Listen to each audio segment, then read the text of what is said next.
What is up, you guys? Welcome back to another one. If you are new to the channel, I am Go Pony, and today we are in the new 2020 Nissan 370Z, courtesy of Faulkner Nissan in Mechanicsburg, PA. I am super excited to be in this thing today.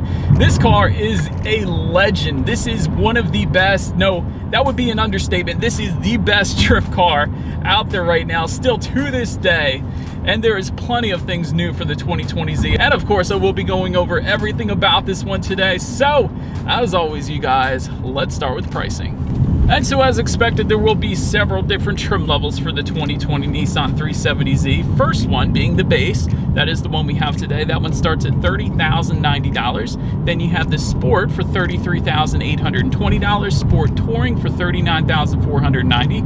50th Anniversary Edition. That is the new trim level for the 2020Z. That one is going to start at $36,420. And lastly, of course, the Nismo starting at $45,790. But so that regardless of trim level, though, the power plant is actually going to be the same with some slight modifications to the Nismo, and I'll go over that, of course.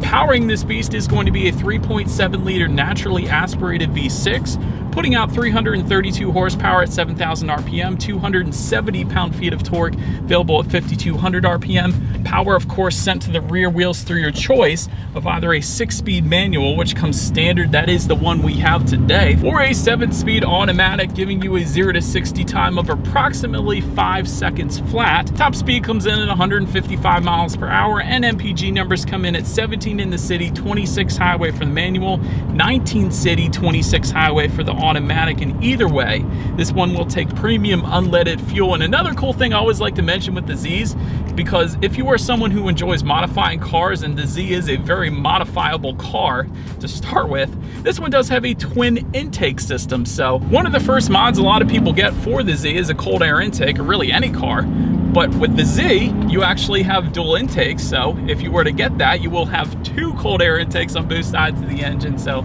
I always find that pretty cool, so I have to mention it. But so like I was mentioning, the Nismo Z is slightly different. Same engine setup, but a little more power, coming in at 350 horsepower at 7,400 RPM, 276 pound-feet of torque, available at 5,200. Again, sent to rear wheels through actually a 6-speed or a 7-speed automatic for the Nismo. Kind of interesting there. 0 to 60 time, only a 1/10 of a second better than the car we're in today, being the base trim. So 4.9 seconds there. Same MPGs again as the non-Nismo Z. And I did want to also mention there is downshift rev matching if you went with the Sport trim level and up. We of course have the base, so there's not going to be any automatic rev matching in this one today. This is more of the purest version, I guess you could say. But did want to mention that that's actually standard for both the 6-speed manual and the 7-speed automatic, believe it or not. And also, if you went with that 7-speed, you will also get magnesium paddle shifters, just like the GTR. So that is pretty darn cool as well. So I had to mention that. But having said all that, I think you guys know what time it is. Let's go ahead and do an acceleration test in the 370Z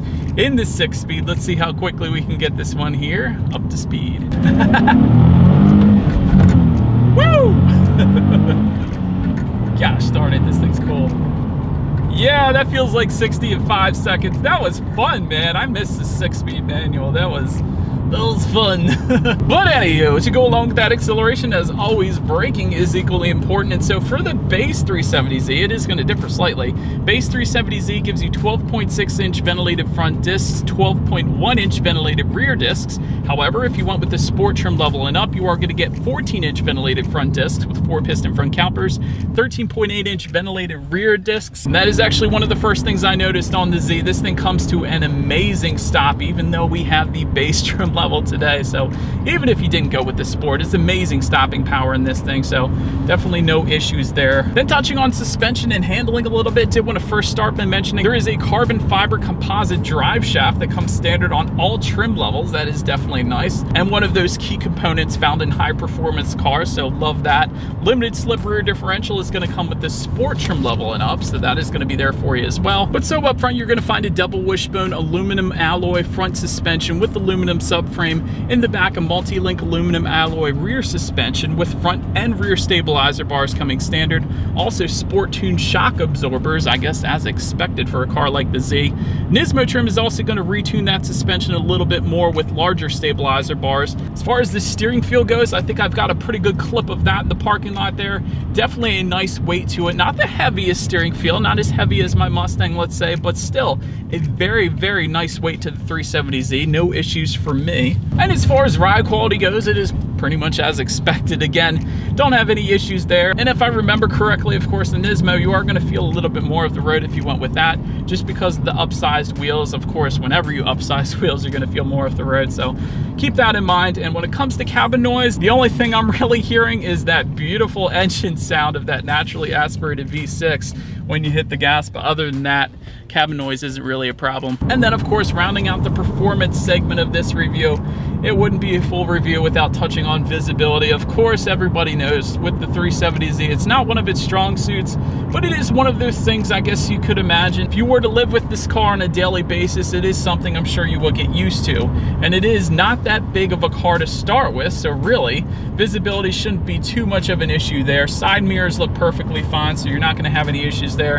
Another cool thing with the side mirrors, of course, you have those fender arches, which I think that is a good segment for me to go ahead. Let's transition to the exterior of this beautiful 2020 Nissan 370Z. All right, and so when it comes to the exterior, let me first start by giving you guys a little bit of what's new for the 2020 Nissan 370Z. First off, being the 50th anniversary edition, that is, of course, one of the new trims, as I have already mentioned. As far as the color combinations go, that's what I wanted to mention. There is a silver and black color combination for the 50th anniversary edition. Also a white and red color combination. So those are going to be the two options that you have if you were to go that route. And also, if you went with one of those two, that will also remove the rear spoiler and the added front lip that you would get with the Sport as well. But anywho, let's go ahead and make our way to the front of this one. HID xenon headlights will come standard on every single trim level. I'm going to give you guys a little bit of B-roll because I have the car off right now, but that is what they look like. Plenty of light up there. Just below that, LED daytime running lights. They look absolutely amazing on the 370Z. I got to admit, as far as those headlights go back up there, automatic feature will also come standard on this one, of course, meaning when it starts to get dark out, those headlights will turn on automatically for you up there. But Sport trims and Nismo is also going to add an added front lip up front, and of course in the front you have that perfect timeless design. 350 and 370Z, they have always looked amazing, especially when you look from the side here. You guys see those front fender arches? Of course, are some rear fender arches around the wheels as well, but it makes it look so freaking aggressive. Absolutely amazing look to it. But let's now make our way to the side on this one. First thing I wanted to mention on the side is something that will differ ever so slightly depending upon the trim level, is those side Z marker emblems. They're going to actually be illuminated if you went with the Sport trim level and up. Otherwise, you will just get simply a black Z emblem like you are looking at right now in this base 370Z that we have today. But looks good. But I would have loved to have seen those illuminated Z emblems perhaps on a white 370Z at night. That would look absolutely amazing. But anywho, looking up a little bit when it comes to those side mirrors, they are body colored power adjustable side mirrors for every single trim level, and they will be heated side mirrors if you were to go with the Sport trim level and up.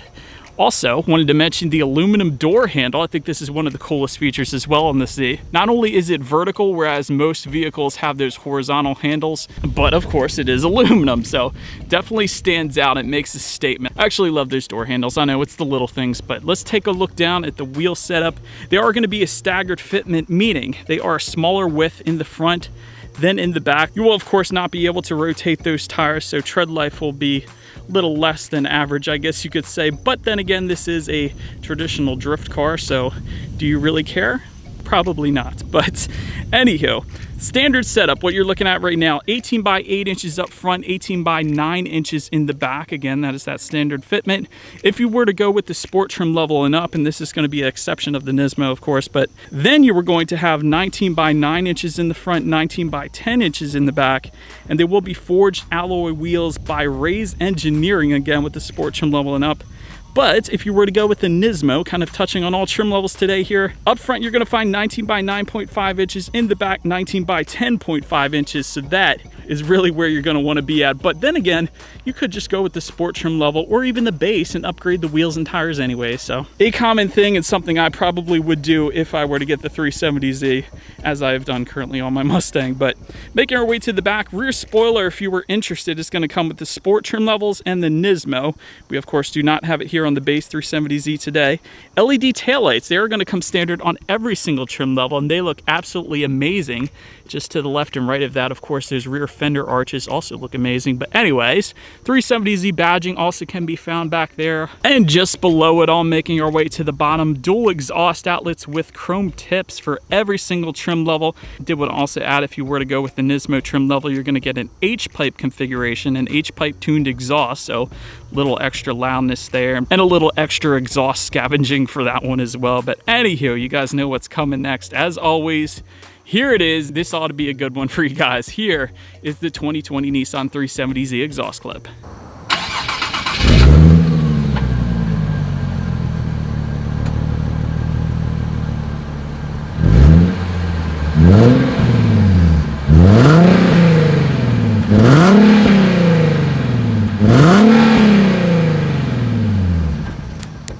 Alright, so now since we are around back, there's actually a couple different ways of opening the rear trunk of the Z. There is not a button on the key fob, however there is a button in the back. There's also a button just behind the shifter here. Those are the two ways you're going to be able to open up the hatch of the Z, but once opened up, cargo capacity is going to come in at 6.9 cubic feet, so not an incredibly deep amount of space back there, but for the Z, for the car, for what it actually is, there is a decent amount of space, so it is nice that it's there. But typically next I'll make our way to the rear seats, but of course the 370Z is a two-seater, so hooray, that is pretty cool. Making our way to the front seats then, an 8-way manually adjustable driver's seat will come standard. There is also a 4-way manual passenger seat. Driver lumbar support is going to come with the sport touring trim level, as well as heated front seats up there. Cloth seats are going to come with the base trim level we have today, as well as the sport, and you will get leather seating if you were to go with the sport touring or the 50th anniversary edition. Actually, they're going to give you leather as well. And of course, if you went with the Nismo, you're going to have a nice leather Alcantara mixture going on, and that is definitely quite comfortable as well. I've reviewed the Nismo a couple times already, so very nice seating there. And those are Recaro bucket seats, by the way, in the Nismo, so extra bolstering added as well. But now let's make our way to the startup here. As far as the key design goes, you do have your Z logo at the very top, as well as lock and unlock, and it is actually all keyless entry though, so feel free to just keep the key in your pocket, walk up to the car and go ahead and just put your foot on the brake and clutch, and there is an engine start button located just by the driver's right knee. That is how you're going to start this one up. But once started up, tachometer is going to be front and center. That is pretty cool. Speedometer is on your right, and there's some extra information on the left in a unique looking gauge display over there. But it's going to have your fuel information, miles per gallon at any given time, engine temp. There's also some additional gauges just up top here as well, giving you things like the oil temp, battery info, and the time of the day as well, so that's pretty cool. But overall, when it comes to interior quality, if you wanted home link controls, meaning the garage door openers, they are going to come with the sport, touring, and Nismo trim levels. Those are always convenient because if you have a garage door and you go with the little thing that clips onto the sun visor, that tends to rattle a little bit at highway speeds and really whenever you're driving, so it is kind of nice to have the home link controls up there. Also with the sport, touring, and Nismo trim levels, you're going to have aluminum pedals as well. There of course is no moonroof available. Somebody is always going to ask that, just like the Mustang, no moonroof available, so that is not going to be there. But I will say everything is quite simple to use. It is most definitely more of a driver's car here in the Z. Another thing I really like is the driver's right knee here. It is kind of a padded leather there, so in case you were driving for long distances, instead of a hard plastic, it is going to be a nice soft leather there, so that is good in a manual car. I wanted to mention that to you guys. Also, the climate control is going to be found right in front of the shifter. Right in front of the shifter also you have your hazard lights, but perhaps the most interesting thing about this one is the tech display, or in my case the lack of tech display. If you went with the base 370Z, what you have there is storage. That is just straight up storage. If you open up that center area where you would think there would be a tech display, again, that is just for the base 370Z. It's a decent amount of storage, I guess, but I would still personally prefer an infotainment display of some sort, and to get that, you will have to go with the sport, touring, or Nismo trim level. So even the sport trim level is just going to give you that storage up there, but Anyhow, 7-inch color touchscreen display is going to come with the Sport Touring and Nismo. All trims, however, are going to give you Bluetooth. Bluetooth audio streaming is actually going to come with the Sport Touring and Nismo, so that's kind of interesting that you don't have audio streaming in the base or Sport. But again, with those two trims, you're going to have factory navigation system as well. No Android Auto or Apple CarPlay, unfortunately, on this one. And to control the radio, just below that, you have some circular knobs and buttons straight from the early 90s. Again, this is more of a driver's car, so I'm not per se hounding the Z for that, but wouldn't have minded a little update there, but I'm sure it's coming eventually. And as far as that sound system goes, you're going to get 6 speakers if you were to go with the base Z that we have today. We will test that out in a second. If you went with the Sport trim level and up, you're going to find an 8-speaker Bose premium sound system, but again, that's not the one we have today. So let's go ahead and turn off the air for a second so you guys can fully experience the 6-speaker sound system, and let's see what we got playing this morning. I could use a little bit more bass if I'm being honest, but still, it is a smaller vehicle, so you don't really need all that much of a sound system for a 2-seater, but it is adequate if you're just using the Z as more of a driver's car anyways, who really cares? But if you did want the 8-speaker Bose system, go with the Sport trim level and up, it's there for you. Anywho, last thing I wanted to mention as far as the tech goes is when you do put the Nissan 370Z in reverse, you will have a rear view camera for every single trim level, which may have you asking, where in the heck is the rear view camera if you go with the base or Sport trim levels? Let me show you guys, and by the way, to put the Z in reverse, simply press down on the shifter and slide it into the back right-hand corner there, but once in reverse, it will either be displayed on the infotainment screen or the rear view mirror on the left side. This is a very cool looking rear view camera. Anyhow, that is going to let you know who or what is behind you, which is always is going to lead us into safety. And so when it comes to safety, again, more of a driver's car, I'm going to keep mentioning that. Front side and side curtain airbags, tire pressure monitoring system, traction control, and pretty much your basic safety features. No adaptive cruise control, no automatic emergency braking, or anything like that, essentially. And so, but anyways, that is about it for this one, you guys. Thank you so much for watching. Be sure to like the video and subscribe. If you are into new car reviews, that is what we do here on this channel. Feel free to follow me on social media at the bottom of the screen there, and I will see you guys in the next video. Stay gold.